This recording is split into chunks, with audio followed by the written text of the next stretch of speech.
mengerti pendapat jawaban sedang di konsensi mau tenang dulu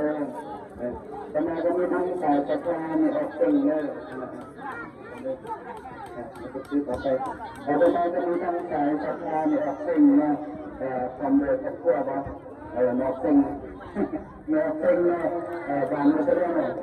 bangun sedang konsennyaนี่เป็นที่พอเป็นการทางการมีเป็นบารมีหรือคำพูดเนาะ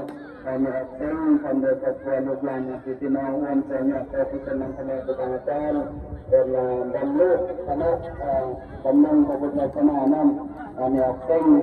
คนโดยครอบคนโดยครัวบำรุงแสดงวันเสาร์เนี่ยอีกนั่งสังเกตพอสลายตัวคนคนทางทางวันเลยการไปทำพิสูจน์เป็นครอบครัวตรงนี้ยังเป็นสุขมาฝ่ายยังไม่เห็นเลยยังไม่เห็นเลยอันนี้เราความสุขความเจริญมีสุขมีใส่ที่มาทำใหม่นั่นอามีสุขมีใส่เด้อมันมีสีสุขนะเราจะสุขจะทรงอะไรกับความโมทนาบุญมีสุขนักสิ่งในขณะที่มึงเป็นชีวิตแต่ประมาณก็มีทั้งสายศรัทธาครอบครัวครอบครัวตัวสังขารเด้อความเดือดครอบครัวอะไรเงี้ยความเดือดอะไรเงี้ยเป็นน้องลำไส้เนี่ยที่เป็นจำนวนสองแต่ชาวพันธุ์ที่เด้อชาวพันธุ์ไทยมีชาวลีชาวไหนเด้อ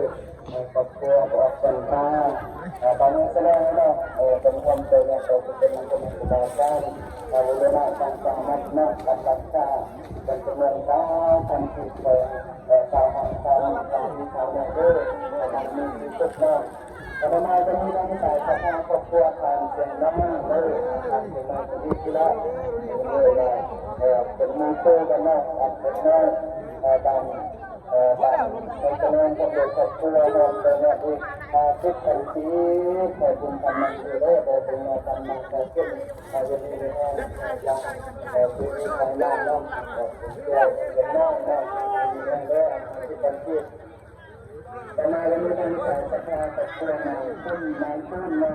แต่ศรัทธาหักนึ่งกันที่เป็นกำลังคือได้ครอบครัวนางขึ้นเป็นการศรัทธานะวันเป็นที่คิดทันทีเป็นกำลังคือที่นี่นะแต่มาจะมีทั้งสายศรัทธาครอบครัวนางย่อยคนเลยครอบครัวบางเนี่ยจะนั่งนะวันเป็นที่สาวทันทีสาวบุคคลกำลังคือที่นี่นะเลยมีแต่ความสุขความเจริญสุขใจสุขใจที่นี่นะราคาทุกเรื่องนะเป็นมันคงเลยที่ใส่ราคามันกินได้มีตัวนี้ก็มาช่วยตัวนี้กันเลย